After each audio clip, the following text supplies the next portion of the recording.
이 기드온의 양털 뭉치, 이제 이와 같은 제목으로 말씀을 전하겠습니다. 자, 우리가 이제 기드온에 대해서 첫 번째 살필 때 하나님께서 겁쟁이 기드온을 큰 용사로 부르셨다고 그랬습니다. 그러니까 사실 기드온의 데스티니는 큰 용사였습니다. 근데 그 하나님의 데스티니를 모르니까 겁쟁이로 벌벌 떨며 살았던 거예요. 우리들도 마찬가지입니다. 내 곁에 하나님의 데스티니를 안다면 나의 멘탈, 나의 라이프 스타일이 얼마든지 달라질 수 있는 사람들이 부득이 있습니다. 나의 곁에 있는 하나님의 데스티니를 모르니까 여전히 겁먹고 눌리고 이렇게 살아가는 경우들이 적지가 않은 거예요. 기드온은 이제 기드온을 찾은 그 하나님을 향해서 이런 큰 은혜를 이제 받게 되죠. 그래서 큰 용사의 정체성과 함께 승리의 약속을 받습니다. 사사기 6장 16절을 보면 여호와께서 그에게 이르시되 내가 반드시 너와 함께 하리니 내가 미디안 사람 치기를 한 사람을 치듯 하리라. 큰 용사니까 당연히 이제 이렇게 이런 일을 할 수 있는 거지. 이제 큰 용사의 정체성이 주어졌고 이제 그 정체성을 가지고 무엇을 할 수 있는지까지도 하나님께서 말씀을 주셨습니다. 이제 이렇게 되면 사실 우리는 다 얻은 것처럼 생각을 합니다. 다 얻고 다 된 것처럼 생각을 합니다. 그러다가 이제 곧바로 현실에 맞닥뜨리면서 또 달라지는 거예요. 다시 이전으로 돌아갑니다. 이런 약속의 말씀을 받거나 듣기 이전으로 다시 돌아가는 거예요. 기드온도 그랬습니다. 막상 이제 전쟁이 닥치게 되니까 오랜 세월 두려움에 쩔었던 그 기드온의 무의식이 이제 제동을 거는 거예요. 그래서 그 무의식이 하나님의 약속에 대한 기억을 밀어내면서 기드온의 발목을 잡습니다. 너 잘못 들은 거라면 어떻게 하려고 그래? 그러다가 깨지면 너 종치는 거야. 이 두려움에 쩔은 무의식이 딱 이제 발목을 잡는 거예요. 그러니까 여기서 이제 기드온이 마치 그 파도에 흔들리는 돛단배처럼 흔들립니다. 그래서 하나님에게 이제 양털뭉치 표징을 구하는 거예요. 이제 오늘 우리가 읽었습니다. 그래서 읽었기 때문에 이 현상에 대해서는 생략하겠습니다. 하나님께서는 이제 이 양털뭉치 표징을 그대로 받아주시고 기드온이 원하는 대로 표징을 보여주었어요. 그래서 결국 이제 그 다음 단계, 즉 300명 용사를 선발하는 과정까지 가게 됩니다. 그러고서도 본격적인 전투를 하기 전에 또 한 번의 표징을 구하는 일이 벌어져요. 그러니까 이 기드온이 적어도 3번의 표징을 구합니다. 그러니까 양털뭉치 이전에 그 바위 위에 재물을 쏟아놓고 그것이 이제 불로 살라지는, 그리고 양털뭉치 다음에는 이 적군의 꿈 해몽을 들으면서 승리에 대해서 확신을 가지게 되는 이 적어도 3번의 표징이 나와요. 그런데 하나님 그때마다 확인을 시켜주십니다. 이런 걸 보면 두 가지를 알 수 있는데, 하나는 일단 하나님께 무한한 자비로 우리를 품어주신다. 사랑은 오래 참고. 두 번째는 문고하니 우리의 연약함을 아시기 때문에 또 그런 거예요. 저주의식에 무의식에 쩔은 저주의식과 두려움에 쩔은 무의식, 저걸 당하기가 쉽지가 않지 얘네들이. 그걸 아시는 거예요. 그래서 또 기다려주시고 또 원하는 대로 표징을 주십니다. 근데 이 표징은 제가 볼 때는 한 2번 정도가 적당한 것 같아요. 2번 이상을 가면은 이제 불신앙, 조짐으로 볼 수 있습니다. 2번 정도가 적당하다. 목사님, 표징 안 구하고 그냥 냅다 그냥 믿음의 행보를 하는 것은 그럼 어떨까요? 그거야말로 최상인 거예요. 방주를 지으라 했을 때 노아가 뭐 표징을 구하고 뭐 이렇게 하지 않았습니다. yes 하고 그 다음에 곧바로 생업 접고 자식들까지 불러서 하나님 말씀이 떨어졌으니 순종해야 된다. 그리고 방주 건조에 들어갔습니다. 아브라함 역시 하나님께서 본토 친척 아비집을 떠나라. 자기의 안전 인생을 걸고 짐 싸고 본토를 떠났습니다. 아니, 이삭을 제물로 바치라 하는 음성은 또 어땠을까요? 그 음성에도 군소리 않고 아예 사라한테 얘기하지도 않았어요. 사라한테 얘기하면 틀림없이 팔고도 붙이고 말릴 게 뻔하거든요. 곧바로 그 다음날 아침에 짐 싸가지고 출발을 합니다. 그러니까 이런 분들과 비교해 보면 이 기도는 비교가 되는 거잖아요. 성경은 이렇게 주님의 음성을 듣고 거기 표징을 구하니 뭐 확인을 해보니 이런 거 없이 그냥 곧바로 순종하면서 하나님의 뜻을 이루어간 사례들로 가득합니다. 구약이고 신약이고 하나님께 쓰임받은 그 하나님의 사람들을 보게 되면 그 어느 시점서부터 이런 뭐 표징을 구하거나 확인한다고 시간을 끌거나 이런 거 없이 그냥 즉각적으로 순종한 그런 공통점이 있음을 볼 수가 있는 거죠. 그래서 기드온의 경우를 봤을 때 2번 정도, 왜냐하면 이제 적들과 접촉한 상태, 즉 전투를 앞두고 있는 상태에서 양털 뭉치, 그 다음에 그 이제 보리떡, 그 적군이 꾼 꿈, 그 건이 있어요. 두 번을 했거든요. 그래서 그 정도는 하나님께서 참아주시지 않겠나 하는 생각이. 자, 그래서 우리가 이 기드온의 이 양털 뭉치를 놓고 내가 이제 주님과 지낼 때, 그리고 주님을 따를 때 어떤 마음가짐이 좋을까 하는 것을 우리가 점검을 해야 됩니다. 여기 이제 첫 번째 최상의 시나리오가 있는데, 이제 기드온 입장에서 최상의 시나리오가 있는 거예요. 자, 큰 용사로 정체성을 알게 됐습니다. 그 다음에 미디안 사람 치기릇 네가 한 사람 치듯 하리라, 이 약속도 받았습니다. 난 큰 용사고 그 다음에 승리하는 거거든요.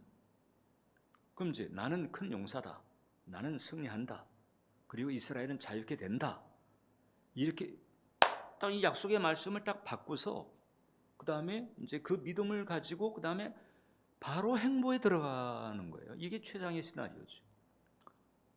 하나님이 약속을 주시고 말씀을 주셨는데 그거 가지고 양털물치 찾고 남 얘기 들어보고 이렇게 하려고 하는 게 아니고 아멘 하고 그 다음 단계로 가는 거예요.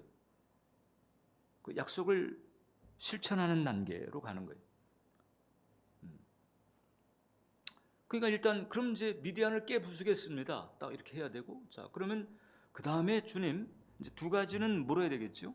첫 번째는 어떻게 무엇으로 이루어 나갈 것인가를 묻고, 그 다음에 2번째 물었다면 그 다음에 들어야 되니까 듣기 위해서 집중하는 시간을 가지는 거예요. 주님과의 관계가 견고한 사람들은 거의 모두 이제 조금 스타일은 달라도 이런 궤도를 타고 주님을 따라갑니다. 이게 최상의 시나리오예요. 표징을 구하는 것이 뭔가 좀 확실하게 하려고 하는 동기에서 오는 것도 있지만은 사실상 이게 믿겨지지 않아서 시간을 끄는 경우도 있는 거예요. 그러면 이제 지금 기도원 같은 경우는 좀 어떨까? 일단 최상의 시나리오는 아닌 거잖아요. 표징을 구하는 쪽으로 갔으니까. 그래서 두 번째 아쉬운 시나리오가 있을 수 있다고 볼 수 있는 건데, 이제 어떤 경우가 그런 거 아니? 약속을 들었어요, 주님께로부터. 말씀을 읽다가 레마를 받든지 아니면은 성령의 감화 혹은 세미한 음성 이런 것을 들었습니다. 들었지만 원래서부터 내 안에 자리 잡고 있었던 이 두려움과 저주의식에 찌든 이 무의식, 이게 이제 저항을 하면서 흔들리는 거지. 긴가민가, 안 맞으면 어떡하지?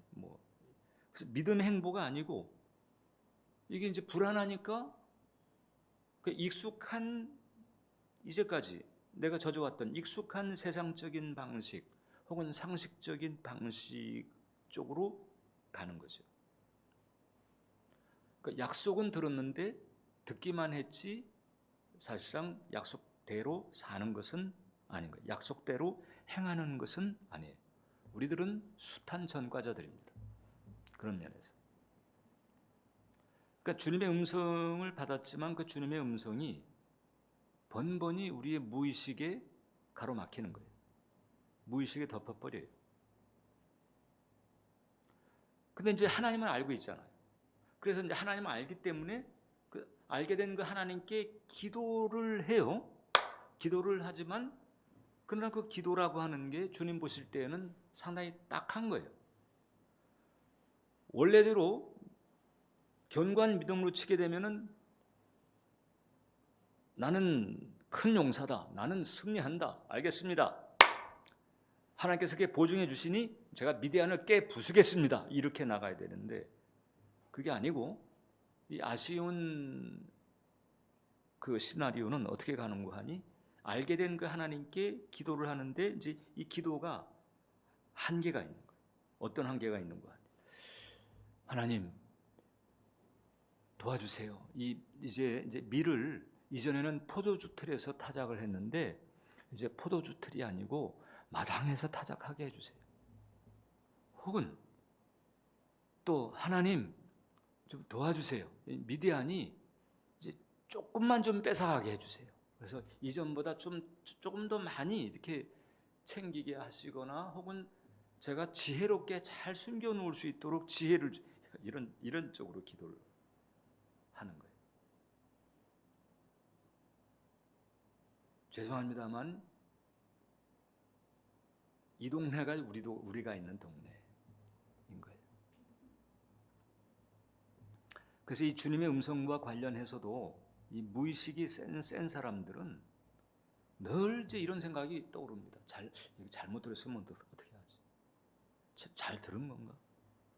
그래서 잘 들은 건가 아닌 건가에 계속 집중하고 있는 거지.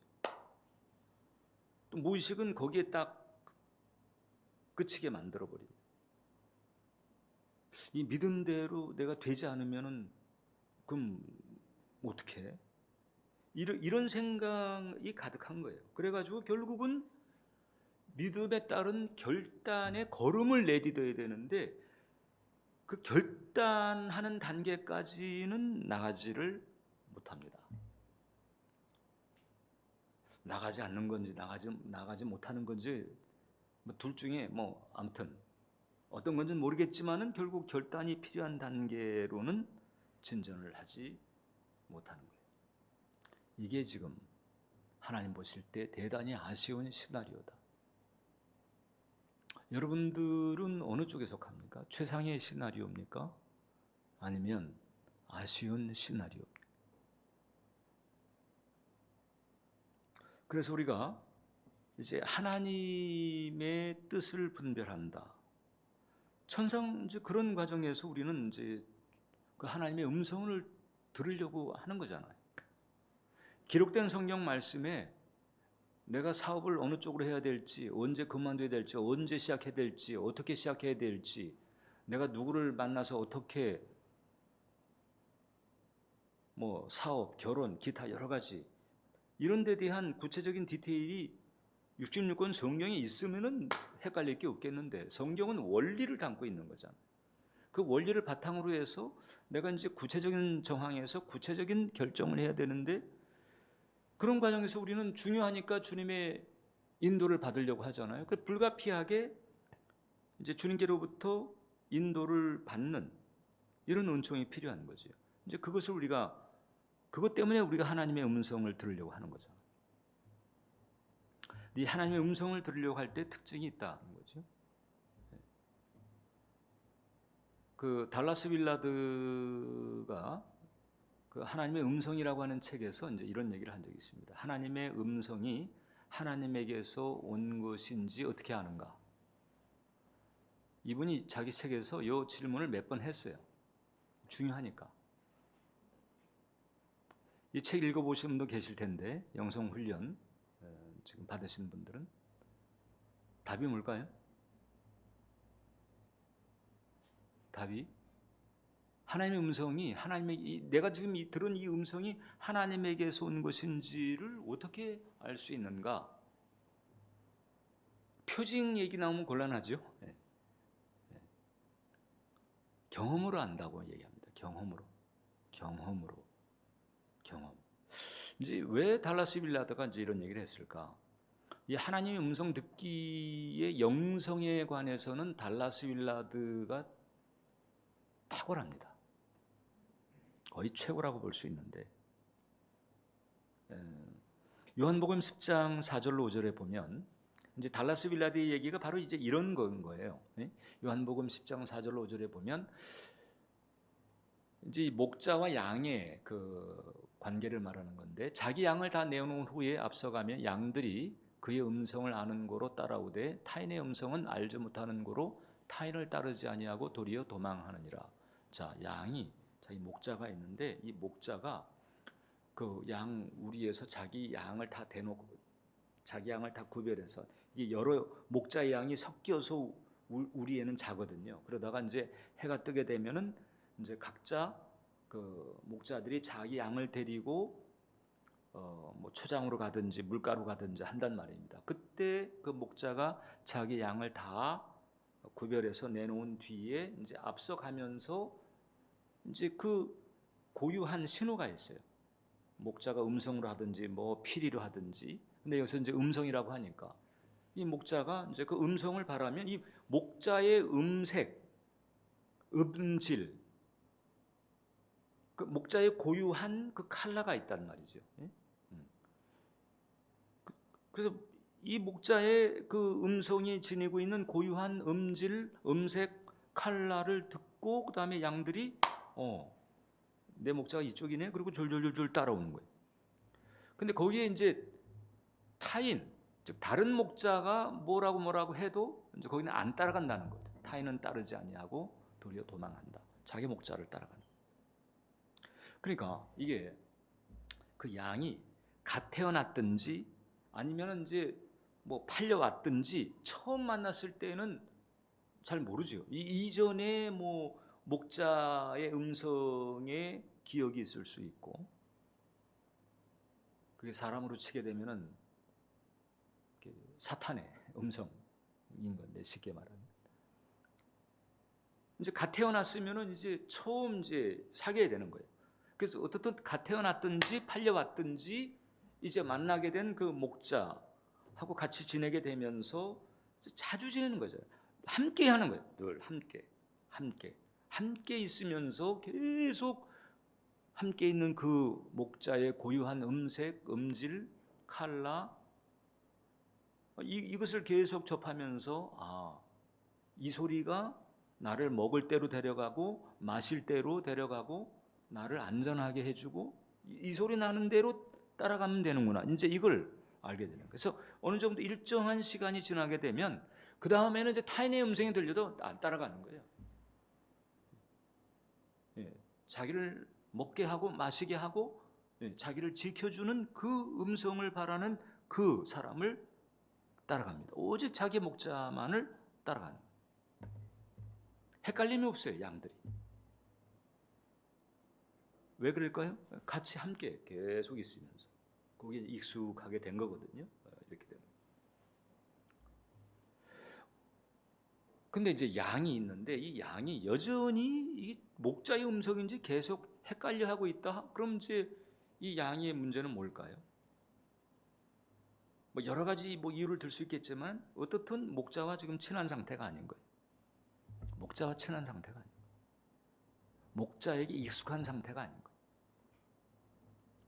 우리가 신앙생활 한 지 오래되고 교회를 다닌 지 오래되는데도 이게 주님의 음성과 관련해 가지고 이게 긴가민가하고 들어도 이게 맞는 건지 계속 부담스러워하고 헷갈려하고 그래가지고 결국은 그냥 고민만 하다가 결국은 그냥 익숙한 세상 패턴, 상식적인 패턴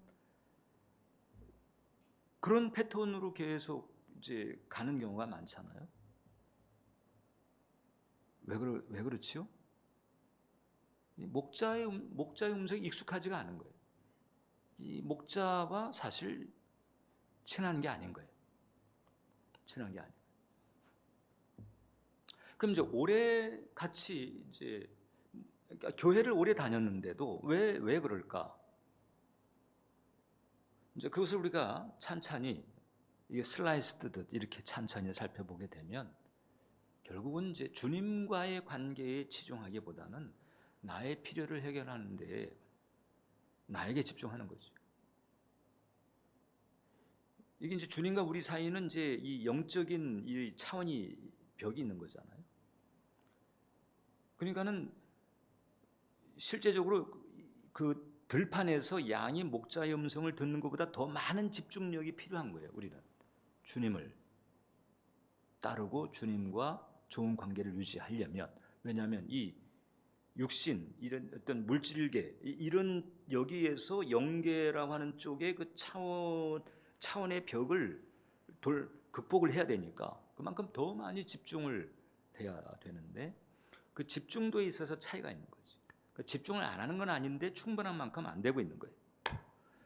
그래서 그럼 어디에 사실상 더 많은 집중이 되어 있는 거 하니 이제 나에게 내 생각에 나의 필요를 생각하는 나의 생각, 나의 문제를 생각하고 있는 나의 생각, 나의 아픔을 생각하고 있는 나의 생각 여기에 더 많이 집중합니다. 그러니까 집중력에서 밀려나는 거예요. 집중을 잠깐 해보려고 하지만은 그러나 일상적인 에버리지로 봤을 때 결국은 내 생각에 집중하고 있는 거예요. 그게 아니라면 이제 종교성이죠.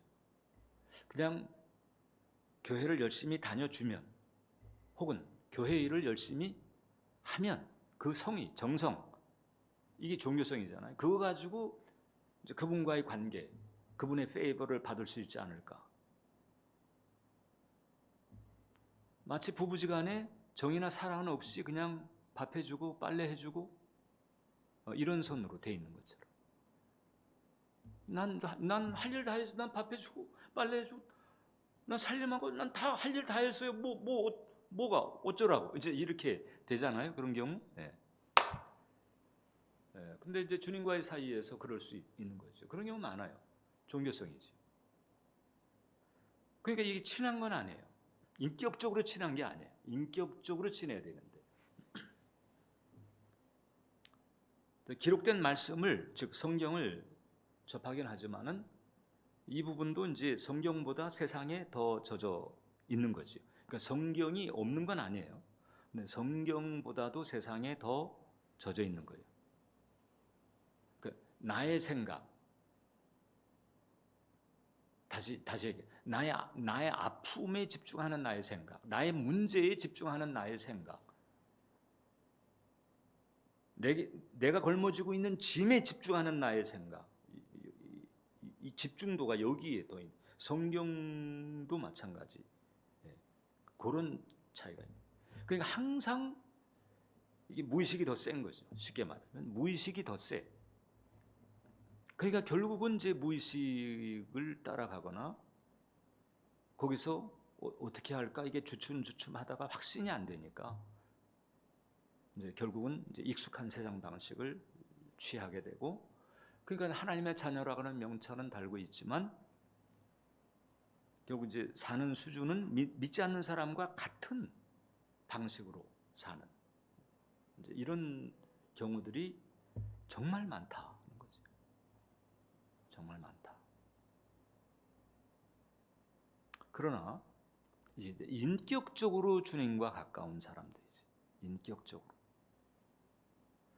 주님이 영이신데 영이신 주님과 인격적으로 가깝다라고 하는 것은 이제 영성적 인격인 거죠. 그죠? 영성적 인격.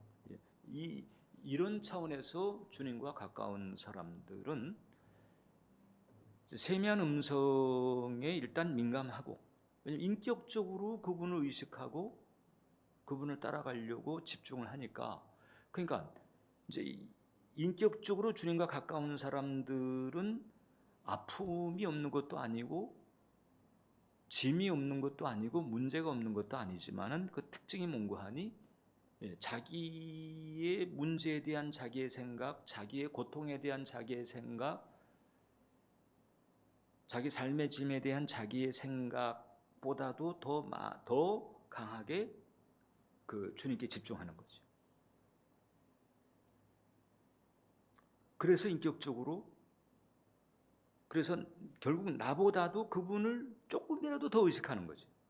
이게 이제 계속 지속적으로 일관되게 가는, 이것을 우리가 이제 주님과 인격적으로 가까운 사람이라 이렇게 말할 수 있는데, 그렇게 되니까 결국 이제 그분의 그 분위기, 그분의 흐름, 그분의 동정, 이제 그 세미한 음성 같은 것에 이제 민감하게 되고, 인격적으로 가까워서 그만큼 잘 알게 되니까 아까 그 말씀드린 것처럼 양이 자기 목자의 그 고유한 음색, 음질, 고유한 컬러, 분위기 이런 게 있는 거잖아요, 그죠?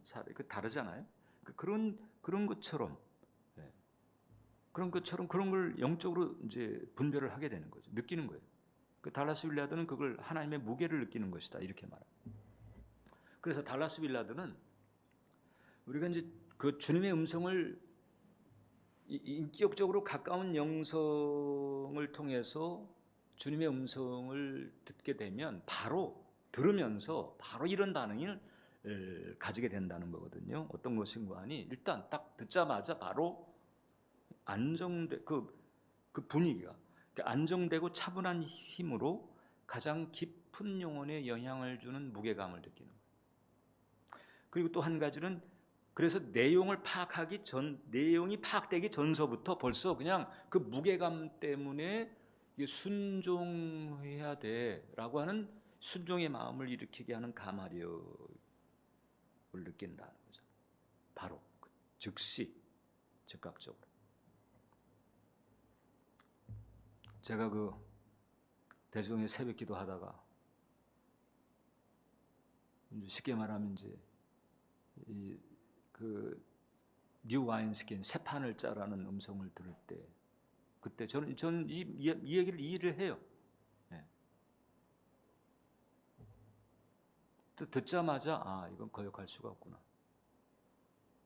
그리고 돌아와서 바로 우리 최사모에게 명이 떨어졌다. 그래서 표징 구하려고도 하지 않았습니다. 저는 명이 떨어졌다. 나에게 떨어졌으니까 당신에게도 떨어질 거다. 나 혼자 가는 길이 아니니까 당신도 기도해봐라. 그렇게 했어요. 그리고 한 달 뒤에 최사모도 사인 받고 주님 뜻에 따르겠습니다. 그래가지고 이제 결단했습니다. 스탠리 존스라고 하는 분이 이런 얘기를 했습니다. 무의식의 음성은 나와 논쟁한다는 거예요. 무의식의 음성은 나와 논쟁하며 나를 설득하려 하지만 내면에 들려오는 하나님의 음성은 논쟁하지 않으며 설득하려 하지 않는다. 그저 말할 뿐이며 스스로 진짜임을 증명한다. 그 안에 하나님의 음성이라는 느낌이 담겨 있는 것이다. 여기 무슨 얘기인지 아시겠어요? 쉽게 말하면 하나님의 음성은 그거예요. 그냥 이해시키려고 하고 막 이렇게 하는 게 아니고, 얘야 나다, 나야, 이런 게 있는.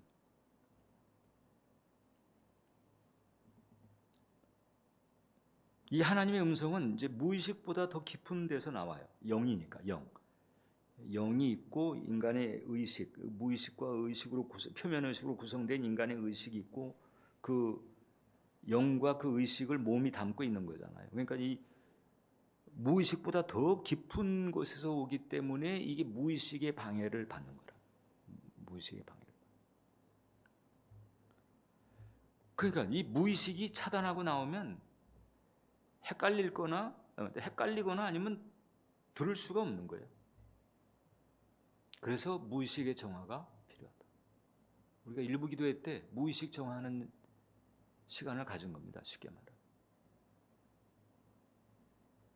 이 무의식을 정화하시려고 성령께서 더 깊은 곳 영에 오신 거거든요. 거기서부터 이제 너하고 나하고 같이 작업하자는 거예요.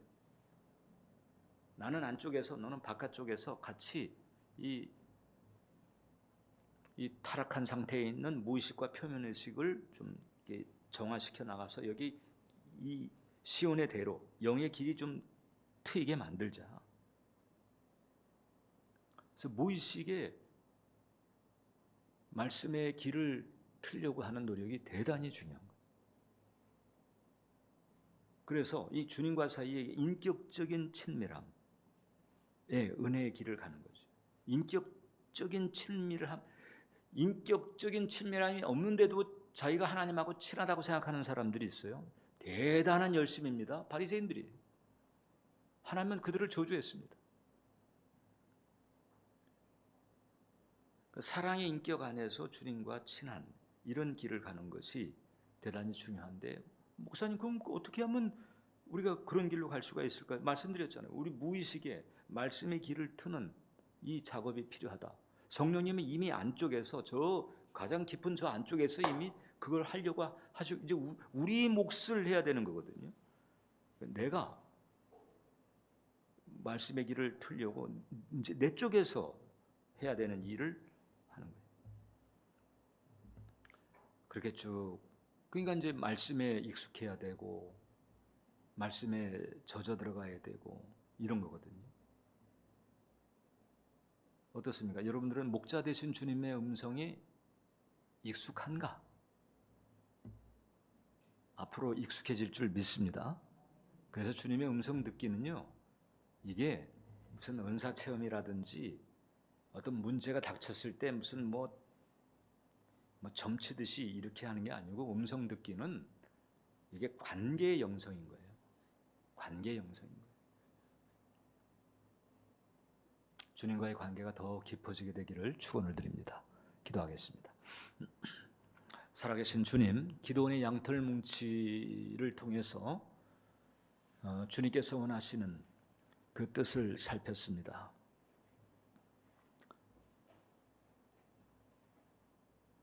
친밀한 경험에서 오는 그 은총으로 주님의 음성, 세미한 음성을 놓치지 않고 오류 없이 그 회방을 극복하고 감지할 수 있는 은혜의 자리에 갈 수 있도록 저희를 주님과의 사이에서 그 사랑의 성숙한 인격적 관계로 이끌어 주옵소서. 부단히 우리가 사랑의 마음으로 주님을 찾고 주님을 헤아리고 주님을 구하는 이 길이 우리의 무의식과 표면의식에 자리 잡고 길이 나는 은혜가 갈수록 더 활짝 열려질 수 있도록 인도해 주시옵소서. 예수님의 이름으로 기도합니다. 아멘.